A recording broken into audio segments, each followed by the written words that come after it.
이 원산지 결정 기준이라는 건 뭐냐면요. 이 물건이 우리나라 거야, 우리나라 거가 아니야 라는 결정을 정하는 기준이에요. 이걸 어떤 기준으로 이 물품은 어느 나라 거야라는 걸 도대체 무슨 기준으로 정하냐라는 거죠. 네, 그래서 일반적인 물품은 이 두 가지 기준으로 정해요. 우선 완전 생산 기준이라는 게 있는데 그 표에 나와 있는 그 위에 그 116페이지 이거는 말 그대로 이 어떤 물건이 있어요. 어떤 물건이 있는데 이 물품의 1에서 100을 전부 다 한 나라가 제조 가공한 거예요. 그러니까 이거는 어떤 누구한테도 어떤 누구도 이 나라 이 물건은 어느 나라 거야라 이 우리나라 게 아닌 거 아니야라는 반론을 제기할 수 없는 물건인 거죠. 그래서 이게 무슨 이게 뭐 어떤 개념이냐면 이런 거예요. 만약에 이런 물건이 있다고 쳐요. 99%는 우리나라에서 만들었어. 1%만 우리나라 게 아니에요. 그러면은 이 물건은 우리나라 거예요, 우리나라 거가 아니에요? 당연히 우리나라 거죠. 99가 우리나라 건데. 근데 이런 물건은 완전 생산 기준에 의한 우리나라 거라고 말하지 않아요. 뭔지 아시겠죠? 이 뜻을. 그래서 뭐라고 표현돼 있어요? 전부라고 돼 있죠. 전부. 전부라는 표현이 중요한 표현이에요. 그래서 전부가 그렇게 됐을 때 그거를 완전 생산 기준에 의한 우리나라 거 이렇게 부릅니다. 네, 그래서 그걸 알아두시고요. 다음에 그러면은 만약에 여기 있는 것처럼 1%라도 남의 나라에 들어가 있다는 것은 그럼 그거는 어떤 개념으로 원산지를 결정하냐면 바로 실질적 변형 기준이라는 방법으로 원산지를 결정합니다. 자, 그러면 만약에 1%라도 남의 나라에 들어가 있으면 그 물건은 2개국에서 만들어진 거죠. 그렇죠? 예, 그러면서 이렇게 되는 거죠. 2개국 이상 걸쳐 생산, 가공, 제조된 경우에는 그 물품의 본질적 특성을 부여하기에 충분한 정도의 실질적인 생산, 가공, 제조, 가공이 마지막으로 이루어진 나라. 그 나라가 그 나라의 원산지가 됩니다. 근데 여기서 실질적인 어떤 본질적 특성을 부여한다라는 표현이 뭐냐면은 어떤 물건의 최종적인 물건이 있죠. 최종적인 어떤 물건이 있으면 이런 제조 공정을 만약에 거친다고 쳐요. 그러면은 이 최종적인 물건에 최종적인 물건이 있어요. 이 최종적인 물건에 어떤 이 물건은 청소기야. 그러면 이 물건이 어느 단계부터 청소기가 됐을까요? 그러면 이게 요 정도 됐을 땐 청소기야. 그러면 그 청소기라는 그런 의미 부여한 나라가 어디 나라냐라는 거예요. 예, 그럼 그걸로 결정이 된다라는 거죠. 예, 그래서 바로 그 개념 체크하시면 되고요. 근데 이런 두 가지 방법은 이제 일반적인 경우예요. 네, 근데 특수한 물품의 원산지 결정은 좀 다르게 합니다. 그게 바로 이제 밑에 세 가지의 개념이고 이 세 가지의 개념에서 시험 문제가 요즘에 좀 나오죠. 우선 기계기구 차량의 부속품에 대한 원산지 규정인데요. 자, 이거는 내용은 여러분이 보시고 저는 설명만 드릴게요. 뭐 여러 가지 예가 있는데 자동차하고 자동차 바퀴를 한번 생각해 보세요. 자, 이 자동차, 그러니까 미국 자동차를 한번 예를 들어 볼까요? 미국을 가리켜 이렇게 부르죠. 자동차 왕국이라고 불러요. 그 이유가 뭐냐면은 뭐 미국 사람은 뭐 차가 필수고 미국에서 차가 뭐 가장 오랜 역사를 가지고 있고 그 다음에 뭐 미국에는요 이런 거 있어요. 이 세상의 모든 자동차 회사의 현지 공장이 있어요. 그러니까 현지 공장이 있으니 가장 차를 싸게 구입할 수 있죠. 네, 그러니까 우리나라 똑같은 그 뭐 저기 BMW 하더라도 우리나라에서 BMW를 사면 더 비싸다 그런 말을 많이 하죠. 당연히 그거는 수입업자의 약간 농간도 약간 있을 수 있는데 많은 사람들은 그것만 생각을 해요. 근데 그거보다는 솔직히 더 큰 가격 차이가 나는 이유는 우리나라에 현지 공장이 없기 때문이에요. 그게 있으면 확 낮아질 텐데. 근데 우리나라는요, 현지 공장을 차릴 정도의 인구 수가 되지 않아요. 우리나라는 되게 많이 수입하는데 그 정도의 그럼 어떤 캐파가 넘어야지 차리는데 그 정도는 애매모호하게 안 돼요. 그래서 그런 거를 경제인구라고 하죠. 그거를 보통 1억이라고 쳐요. 1억. 근데 우리는 한참 모자르죠.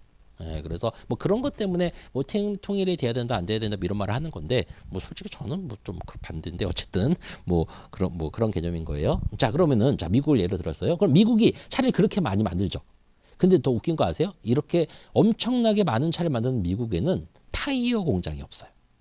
아, 타이어를 만드는 공장은 없어요. 이유는 뭐냐? 타이어는 공해 산업이니까. 그래서 타이어는 없어요. 그럼 타이어는 어디서 날까요? 멕시코도 잘 안 해요. 전부 다 동남아에 있어요. 우리나라도 좀 있고, 예, 그리고 가장 많은 데는 태국입니다. 뭐 미쉐린 뭐 세계적인 이름의 타이어 그 공장들은 다 태국에 있어요. 그리고 약간 완전 후진국은 아니고 약간 개발도상국이 다 갖고 있는 거죠. 그래서 그 타이어가 이제 미국으로 가는 거예요. 그렇죠? 자, 그러면은 자, 이걸 전체 해놓고 봤을 때 자동차와 타이어, 자동차의 원산지는 미국, 타이어의 원산지는 태국이네요. 자, 이건 근데 이게 따로따로 팔리는 게 아니잖아요. 같이 팔리는 거잖아요. 그럼 이럴 때 원산지는 뭐로 하냐라는 거죠. 당연히 뭐로 해야 될까요? 본체의 그냥 원산지로 따라야 되겠죠. 네, 바로 이 규정이 바로 요 내용입니다. 기계이고 차량 등의 부속품 등이라는 표현이에요. 근데 이런 식으로 취급을 당하려면요, 조건이 있어요. 그 조건이 바로 여기 어렴풋이 나오는데 그게 캐치하는 게 능력이에요. 함께 수입되고 동시 판매돼야 돼요. 그러니까 이 자동차 같은 거 바퀴 달린 자동차를 수입할 때 한 번에 수입되는 거지 따로따로 수입되는 거 아니잖아요. 그렇죠? 그리고 이게 일반적으로도 국민들한테, 이런 소비자들한테 동시에 판매되는 물건이어야 돼요. 그게 조건이 갖춰졌을 때는 요 부속품을 본체의 원산지를 따릅니다. 그래서 이렇게 변하는 거죠. 그래서 어쩔 수 없으니까 어떻게 보면 어쩔 수 없는 거예요. 예, 근데 가끔 만약에 타이어만 수입된다고 생각해 보세요. 그러면은 그거는 태국산인 거죠. 예, 그렇죠? 예, 그래서 뭐 그거 개념 잡으시면 되겠고요. 그다음에 포장용품이에요. 이거는 내용품의 원산지와 동일한 거. 이것도 어떻게 보면은 위에 거하고 비슷한 개념인데, 바이올린을 한번 생각해 보세요. 바이올린 악기를 생각해 보시면, 악기는 일반적으로 가격이 좀 비싸고 그리고 좀 이렇게 충격이 약하기 때문에 언제나 전용 케이스에 딱 이렇게 들어가 있죠. 그렇죠? 전용 케이스에. 그러면 이 악기와 케이스는 언제나 같이 붙어 다니는 거예요. 그러면은 악기하고 케이스하고 원산지가 다르면 어쩔까요? 이럴 때도 어떻게? 예, 말 그대로 내용품의 원산지로 이렇게 개념을 잡는다라는 거예요. 예, 그래서 그게 바로 포장용품이고요. 그다음 촬영된 영화용 필름인데요. 자, 요즘에 뭐 필름으로 잘 안 찍는 걸로 알고 있는데 어쨌든 필름으로 찍는다면, 자, 필름을 만드는 곳은 일본하고 독일밖에 없거든요. 아직까지. 예, 그런데 영화는 어디서 주로 만들어지죠? 미국에서. 자, 그러면은 독일 그 필름을 갖고 와서 영화를 찍었네요. 미국에서. 그러면은 이 찍힌 영화는, 이 촬영된 영화 필름은 원산지가 어딜까요? 이런 개념인 거죠. 근데 필름에 비해서 그 담긴 영화 제작비가 훨씬 더 비싸잖아요. 그러니까 이건 어떻게 취급한다? 영화 제작사가 속하는 나라. 이렇게 개념을 잡는 거예요. 그래서 필름이 독일산 필름이라 할지라도, 그래서 이런 건 이제 특수물품의 개념인 거죠. 다음 이제 운송적인 측면인데요. 이 물품이 어느 나라 거다라는 개념은 좀 전에 말씀드린 이 기준에 의해서 결정이 돼요. 예, 근데 그럼 이 기준만 충족하면 이 물건은 그 나라 거냐? 아니에요. 한 가지를 더 충족해야지 이 물건이 그 나라 거가 됩니다. 그 나라 거로 인정을 받는 거예요. 그게 바로 직접 운송 원칙입니다.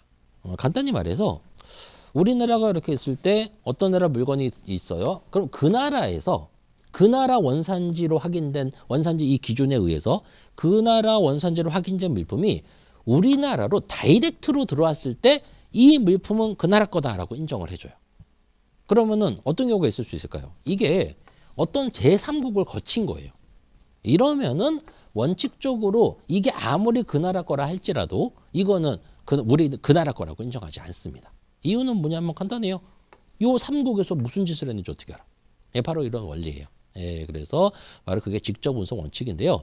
실제로 스위스에서 들어오는 물건들이 이 규정에 의해서 스위스산으로 잘 인정을 못 받아요. 왜냐하면 스위스는 바다가 없어요. 그러니까 비행기 아니면은 바다로 오는 거는 자동적으로 제3국을 거칠 수밖에 없거든요.